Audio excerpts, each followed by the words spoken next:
अस्सलाम वालेकुम। कहानी को आखिर तक पूरा सुनिएगा और अगर आप चैनल पर नए हैं तो सब्सक्राइब ज़रूर कीजिएगा। ये तहरीर बैरून ममालिक बैठे मर्दों के मुंह पर तमाचा है जो रिस्क की खातिर जवान बीवियां छोड़ गए हैं। मैं सादिका सदफ़ हूँ। मेरा ताल्लुक़ भेरा मियानी से है।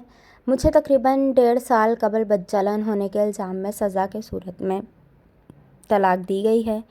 मेरी उम्र उस वक्त फ़कत 23 साल है। मेरे वालिद साहब इसी सदमे को लेकर चल बसे हैं।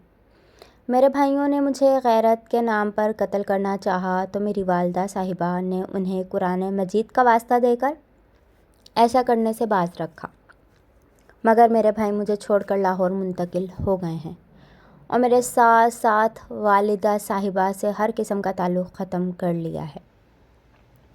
मेरा ताल्लुक़ ज़मींदार घराने से है, मगर उसके बावजूद आज मैं सदका खैरात, ज़कात और अल्लाह ताला की राह दिए गए अतियात से अपना और अपनी माँ का पेट पाल रही हूँ। मैं यहाँ ख़ुद सच्चा साबित करने नहीं आई, मगर मर्द हज़रात शोहरों की एक बहुत बड़ी गलती बताने आई हूँ, क्योंकि मैंने जो गलती की उसकी सज़ा पा ली, मगर मुझसे वो गलती सरज़द होने में सबसे ज़्यादा कसूर मेरे शौहर का था। उसके बावजूद वो ज़माने में मज़लूम व मुअत्तबर ठहरा। किस्सा कुछ यूँ हुआ कि मेरी शादी जिस लड़के से हुई थी वो कतर में कारोबार करता था। उसकी अपनी मशीनरी थी। उसको कारोबार की इतनी फ़िक्र थी कि वह शादी के बाद फ़कत 15 दिन मेरे साथ रहा और वापस कतर चला गया। मैं एक मिडिल क्लास फैमिली से ताल्लुक़ रखती थी, जहाँ तमाम जिनसी ख्वाहिशात को मार कर ख़ुद को होने वाले शौहर के लिए बचा कर रखना होता है। लिहाजा मैंने भी घुट घुट कर जवानी के 4 साल गुजार दिए। उसके बाद जब शादी हुई तो फ़कत 15 दिन बाद मेरा शौहर मुझे छोड़कर कतर चला गया और मेरे शदीद इसरार के बाद भी वह पाकिस्तान नहीं आया। यहाँ तक कि उसे गए हुए 6 माह गुजर गए।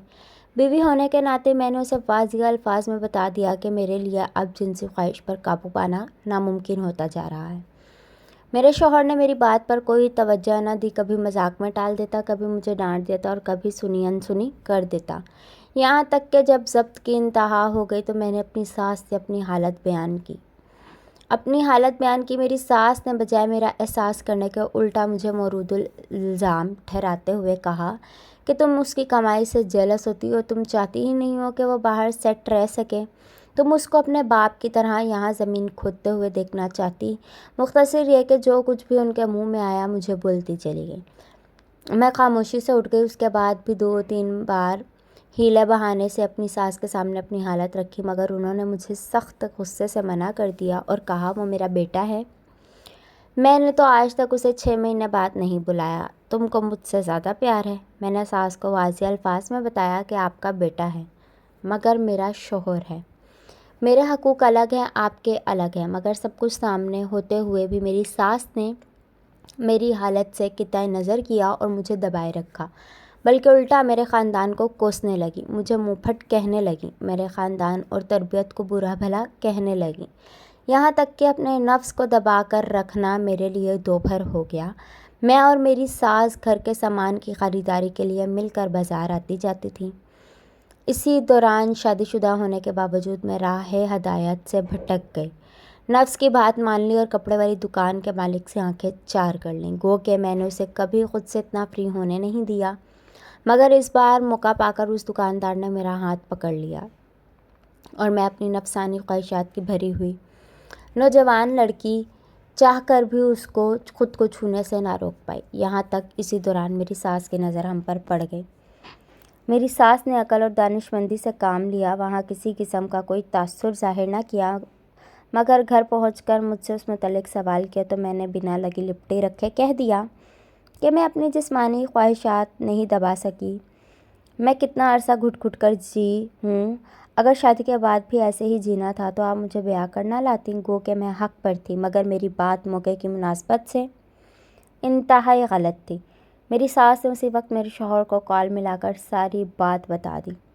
शौहर ने मुझसे पूछी तो मैंने भी हकीकत तस्लीम कर ली और मेरे शौहर ने मुझे वहाँ कतर बैठे बैठे ना सिर्फ तलाक दे दी, बल्कि मेरे मायके में कॉल करके मुझ पर ज़ानी होने का इल्ज़ाम लगा दिया।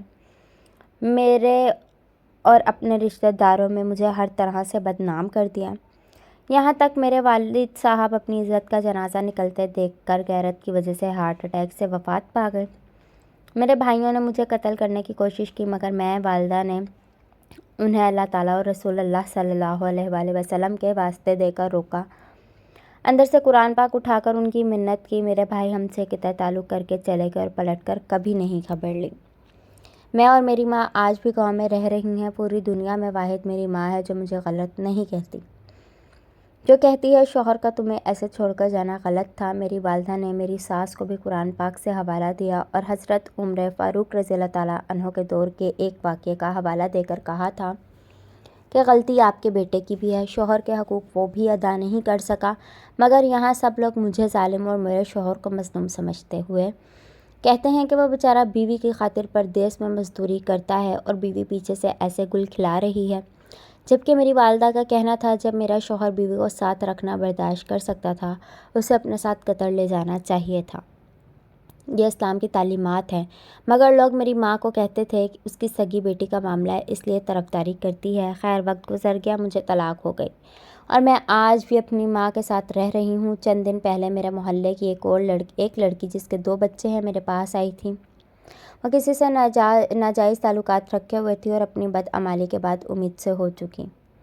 اب وہ صفائی کروانا چاہتی تھی اور مجھ سے مدد مانگنے لگی تو میں نے صاف انکار کر دیا، مگر 1 ماہ بعد جب مارکیٹ میں میری اس سے ملاقات ہوئی تو میں اسے اپنے ساتھ گھر لائی، پانی پلایا اور اس کے مسئلے کے متعلق پوچھا تو اس نے میری سابقہ ساس کے متعلق بتایا کہ انہوں نے مدد کی تو مجھے حیرت کا جھٹکا لگا۔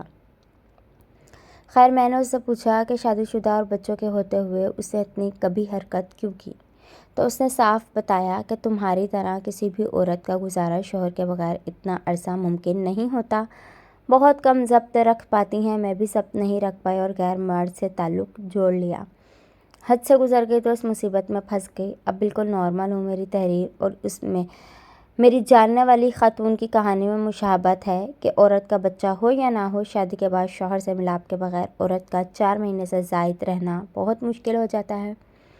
میری مردوں سے التجا ہے کہ بھلے ہی آپ کی بیویاں بول کر نہیں کہتی ہوں گی، مگر کبھی ان کے اندر جھانک کر تو دیکھو اور خدا را سب کچھ ہوتے ہوئے انہیں راہ ہدایت سے بھٹکنے نہ دو۔ رزق کمانے سے زیادہ ٹائم ان کو دو۔ آپ کی بیویوں کے گناہ میں مرتکب ہونے کے کہیں نہ کہیں آپ بھی ذمہ دار ہیں۔